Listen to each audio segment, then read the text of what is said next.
Kemudian yang terakhir saya beri ijazah tentang Al-Fatihah ya, karena ini surat yang populer. Kalau saya ijazahi Quran 30 juz pasti sampean nggak hafal. Atau ijazah surat Baqarah. Kalau mau Baqarah mau. Ijazahi surat Baqarah mau 2 juz setengah. Mau Mas Asep? Ya Fatihah aja yang gampang ya. Nah, ya kulhu Fatihah ini paket ringan ini. Tapi pahalanya apa? Besar.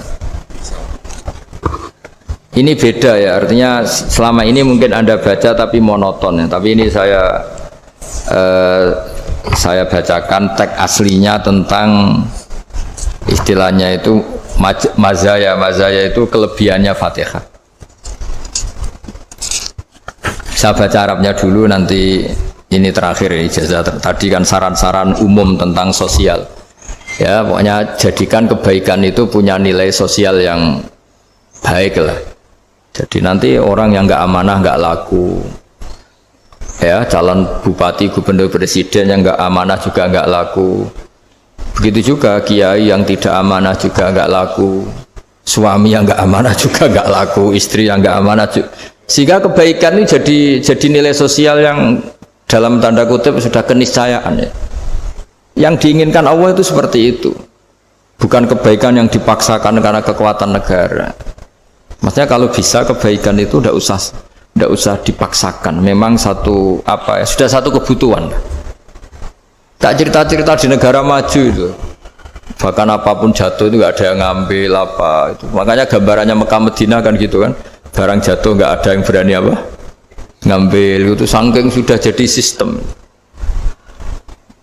Nah, sehingga banyak negara di Eropa itu yang sampai nggak punya tentara, nggak punya polisi karena kebaikan sudah. Nah kita kan masih capek, polisinya aja capek, apalagi masyarakatnya, karena ya apa ya, kebaikan itu belum jadi nilai apa bersama. Nah kita selain ditopang negara, ada polisi, ada tentara, itu kita usahakan kebaikan itu jadi nilai apa bersama. Ya, tadi wa'tamiru bainakum bima'ruf. Dan kita punya reputasi yang bagus dalam bab ini. Saya masih ingat kecil saya itu yang jilbaban hanya keluarga kiai. Sekarang rata-rata masyarakat itu jilbaban. Dulu yang sekolah SMP, SMA itu jilbaban kadang dulu malah dilarang ya, harus sama seperti itu seragamnya. Sekarang sudah boleh dan nyaman. Lama-lama yang dapat simpatik ya yang pakai pakaian model tertutup seperti itu. Lama-lama gamane cara wong golek mantu ya golek yang seperti itu daripada yang blodor. Lama-lama jadi nilai bersama. Ya ingin saya seperti itulah. Di terminal juga sama. Orang mau makan tuh cari warung yang kelihatan ada ayat kursinya, pakai jilbab, atau paling tidak dia nggak mungkin lah nyuguhkan yang tiren atau yang haram. Akan ada garansi sosial, ada apa? Ada garansi apa? Sosial dengan penampilan yang soleh itu kan, masa iya nyuguhkan oplosan babi gitu misalnya itu. Jadi nilai sosial itu harus ya tadi harus benar-benar jadi nilai yang, sehingga negara biar gak capek-capek. Polisi juga gak capek kan, karena tugasnya corong Jawa mau ngawat-ngawati tok, tapi sudah tidak perlu tegang karena kebaikan sudah jadi nilai apa bersama. Ya, ingat-ingat ya ayatnya tadi, wa'tamiru bainakum bima'ruf. Jadi kebaikan itu harus jadi nilai bersama. Iktimar itu menjadi urusan bersama. Makanya kalau kita rapat besar disebut apa? Muktamar. Muktamar itu urusan bersama. Tadi imamnya sholat juga menopang Gojek karena nggak lama-lama nopang Grab, nopang Kernet, nopang penjaga Indomaret, penjaga bensin, pom bensin. Lah dia hanya punya waktu 5 menit terus imamnya baca Baqarah kan. Iya imamnya mursyid, mungkin dia tambah lama tambah dapat aplaus dari muhibbinnya, tapi makmumnya dia tambah lama tambah dapat penghormatan dari pecintanya, tapi kitanya wah khusyuk wali kan, dia dapat status naik lah. Kita yang sudah tidak ikut jadi wali diganggu apa pekerjaannya. Kalau ada imam seperti itu sampai mufarokoh saja, niat ya Allah sampai sini saja saya makmum orang itu, silakan orang itu punya urusan sendiri dengan jenengan, ya sudah, atau salib saja apa ya, itu boleh. Kalau dalam fikih namanya apa mufarokoh. Mufarokoh itu niat, tapi kamu jangan langsung selonong mufarokoh, niat dulu pamit sama Allah bahwa sekarang mau mufarokoh. Ya, tapi ya jadi sholat yang aneh kan, imamnya masih rukuk, kamu terus sujud, terus apa-apa selesai ya. Mungkin dalam pandangan itu orang lain begini, maksudnya makmum gimana ini kok begini. Tapi sudahlah Allah Maha tahu. Nah, insya Allah dimaklumi. Ya saya baca tentang Fatihah ya, karena sampean pasti sering baca Fatihah. Supaya apa? Sekaligus jadi jimat lah gitu. Jadi kalau kamu sering di jalan-jalan yang mungkin sepi atau mungkin kan tidak semua teman Grab itu nasibnya bagus yang di Semarang Jogja. Mungkin yang di Kalimantan di Papua kan ada yang 10 kilo gak ketemu rumah, ya kan? Ya lihat di TV-TV itu kan kasihan kan. Sudah 10 kilo gak ketemu rumah, penumpangnya kewekar preman tuh kan. Ini makan orang enggak kan udah. Kan ujiannya dua. Kalau penumpangnya cantik itu ya kecoba syahwat, kalau preman takut. Jadi orang itu selalu ujian itu. Sing sedengan itu kan jarang orang itu. Jadi kalau penumpangnya perempuan cantik ujiannya itu syahwat, kalau preman ujiannya ketakutan. Kalau orang yang lemah bawa uang ujiannya kamu ingin garong. Jadi hidup itu memang semuanya ujian. Liyabluwakum ayyukum ahsanu amala. Makanya saya sering ditanya oleh teman-teman, Gus, nah ujiannya kenal wong wedok elek piye? Sama, kenal wong ayu ujiannya syahwat, kenal wong elek ujiannya ngenyek, itu sama-sama dosa. Syahwat ya dosa, ngenyek juga dosa. Welek keriting untune metu ya dosa ngomong gitu. Kadang-kadang orang berpikir enak kancanan wong elek gak dosa. Kata siapa kancanan wong elek itu ya dosa karena bawaannya ngenyek. Ngenyek itu menyepelekan itu. Makanya saya itu ya nggak mau berteman sampean. Nanti kan bawaannya ngenyek atau seneng ya tidak tahu. Ya sudah ada takdir saja kalau ketemu ya tak ulang ngaji gitu. Tapi ini ngaji terakhir, setelah ini ngaji biasa aja, tidak usah resmi gini. Ngaji kok resmi aneh. Pokoknya nanti suatu saat kalau pandemi sudah berlalu saya akan ngaji Rebone. Ini ngaji. Ini ngaji yang kurang bagus karena ngatur kiai kurang berkah ini. Nanti tapi ya lumayan lah masih mau ngaji. Ngaji kok tanggal ini jam ini.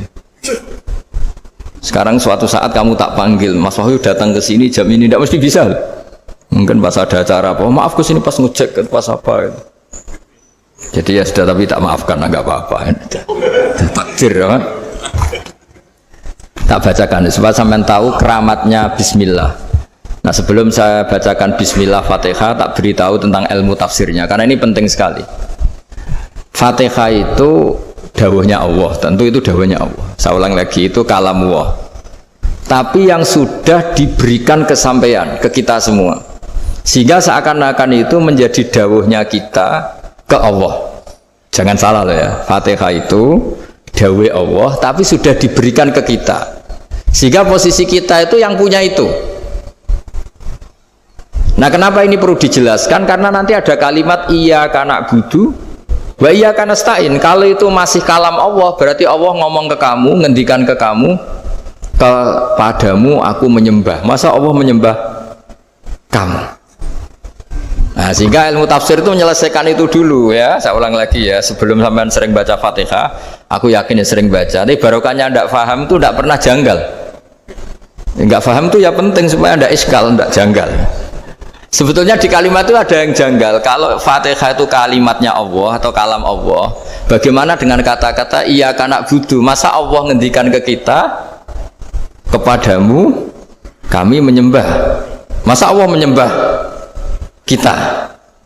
Maka penyelesaiannya secara ilmu tafsir gimana? Semua ulama mengatakan, bukan satu dua, semuanya mengatakan di Fatihah itu semuanya diberi kawalan kalimat. Saya ulang lagi ya, di Fatihah itu semuanya diberi awalan kalimat qulu, katakan wahai hambaku begini. Ya, katakan wahai hambaku begini. Nah, begini ini pelajaran dari Allah yang sudah diberikan ke kita. Terus kita mengatakan bismillahirrahmanirrahim, alhamdulillahirabbil, termasuk kita mengatakan iyyaka na'budu wa iyyaka nasta'in. Jangan bayangkan Allah ngendikan ke kita. Kalau Allah ngendikan kita berarti gini, hei wahyu ihdinas siratal mustaqim, tunjukkan saya jalan yang benar. Nah nanti kamu terus, ya Allah Anda aja minta tolong saya minta tolong siapa kan, jadi panjang kan. Ya saya ulang lagi ya, jadi itu di ulumul Quran diterangkan gimana sebelum baca Fatihah ya. Fatihah itu kalam Allah, ngendikannya Allah, tapi yang sudah diajarkan ke kita dan sudah milik kita, sehingga kalimat itu menjadi milik kita. Tapi ya kalamullah, tetap kalamullah, tapi sudah menjadi milik kita. Sudah paham ya? Ya pinter nah. Ya, karena kalau tanpa penjelasan seperti ini Anda akan iskal. Bagaimana Allah iskal itu janggal, bagaimana Allah mengatakan iya karena butuh. Kan jadi aneh kan? Ya, jadi tak jelaskan secara ilmiah ya. Jadi kata ulama-ulama tafsir, ayat-ayat Quran seperti ini sebetulnya dimulai dari qulu apa? Meskipun nggak dilafatkan. Itu kan sama dengan qul huwallahu ahad Muhammad, katakan kalau Tuhan itu satu. Ya namanya Quran itu kan kalam Allah, membina nabinya, membina umatnya. Makanya dikatakan atau enggak di sini tersembunyi kata qulu, katakan. Ya. Jadi ya ibarat apa itu? Kamu ngajari anak kamu lah. Le, panggil jenengan bapak kulo. Itu maksudnya anak itu, kalimat itu kalimat kamu, tapi kamu ajarkan ke anak kamu. Terus anak kamu bilang, Pak jenengan bapak kulo. Nah, ketika kamu mengatakan jenengan, bukan kamu mengatakan jenengan anakku, berarti anakmu itu bapakmu, kan lucu kan? Anak kamu ajari jenengan bapak kulo, kamu engkau bapak saya. Terus anak kamu mengulang jenengan atau kamu bapak saya. Berarti itu kalimat yang kamu ajarkan, tapi sekarang sudah milik anak kamu. Kalau itu kalimat kamu kan lucu, masa anak kamu bilang bapak. Nah itu seperti itu. Jadi ulama memberi solusi atau jawaban iya karena abudu. Iya itu sebelumnya ada kata-kata qulu, katakan wahai hambaku, hubungan kamu dengan saya adalah katakan iya karena abudu wa iya karena nasta'in. Terus hubungan kamu dengan saya katakan juga dalam doamu ihdinas siratal mustaqim. Jelas ya, jadi itu kalam Allah yang sudah milik kita karena diajarkan Allah untuk kita. Dong ya? Nah, ya udah dong, gak jelas ya. Tapi bagus, gak jelas itu bagus. Kalau kamu jelas gak jadi dikrep, jadi gubernur.